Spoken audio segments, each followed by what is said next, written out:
Philippe Receveur, bonjour. Bonjour.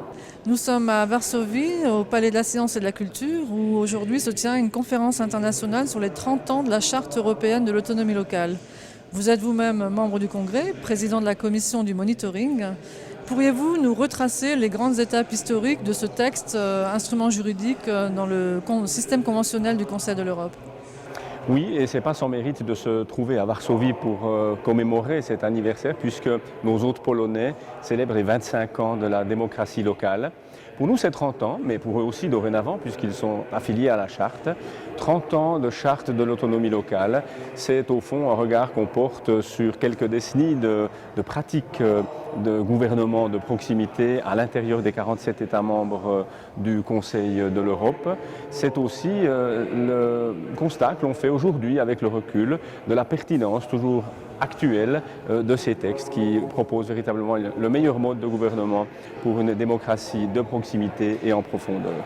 Alors, les articles de la charte, évidemment, sont essentiels et évidemment, le travail du Congrès, qui est mandaté par le comité des ministres, a un aspect pratique et qui permet de rendre de façon très concrète ces textes, de les traduire dans la réalité de la démocratie locale.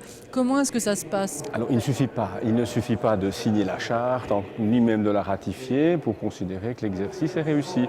La charte, c'est un mécanisme qui est proposé, un corps de normes, de références qu'il s'agit de mettre en œuvre. Et c'est précisément là où les États membres prennent le chemin de la mise en œuvre qu'intervient la notion de monitoring, puisque signer c'est bien, appliquer c'est mieux, le monitoring c'est l'instrument dont dispose le Congrès des pouvoirs locaux et régionaux par sa commission de monitoring pour vérifier périodiquement l'adéquation entre les déclarations d'une part et puis la réalité de l'organisation des gouvernements locaux et régionaux d'autre part. À cela, nous ajoutons le post-monitoring qui, lui, est un mécanisme un peu plus récent qui permet de vérifier en quelque sorte que les recommandations du monitoring soient bel et bien mises en œuvre.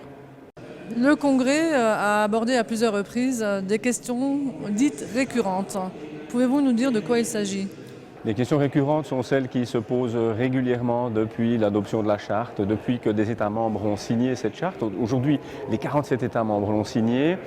Fondamentalement, on trouve trois groupes de difficultés qui ressurgissent régulièrement. Les plus importantes et les plus préoccupantes sont celles qui tournent autour de la tendance centralisatrice. C'est endémique, les États ont cette tendance assez naturelle à ne pas trop partager le pouvoir et il s'agit de rester très vigilant dans ce contexte-là d'une manière générale.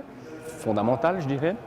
Dans la démocratie locale et régionale, je dirais de tous les jours, telle qu'elle est vécue par les maires, par les gouverneurs, alors là, c'est plutôt la dimension consultation, prise en compte des avis, interaction entre l'État central et le niveau de gouvernement local et régional qui est au centre de nos préoccupations et bien entendu la dimension financière.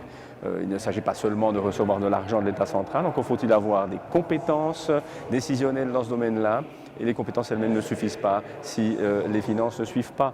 Et la crise que nous vivons depuis un certain nombre d'années n'a pas arrangé les choses. On a pu voir ça et là des États centraux s'arranger un peu sur le dos des collectivités locales et régionales pour donner à leur budget les contours voulus, mais au détriment des collectivités territoriales et des municipalités. Et c'est dans ce sens-là que l'engagement du Congrès est un engagement de tous les jours. Merci. Merci à vous.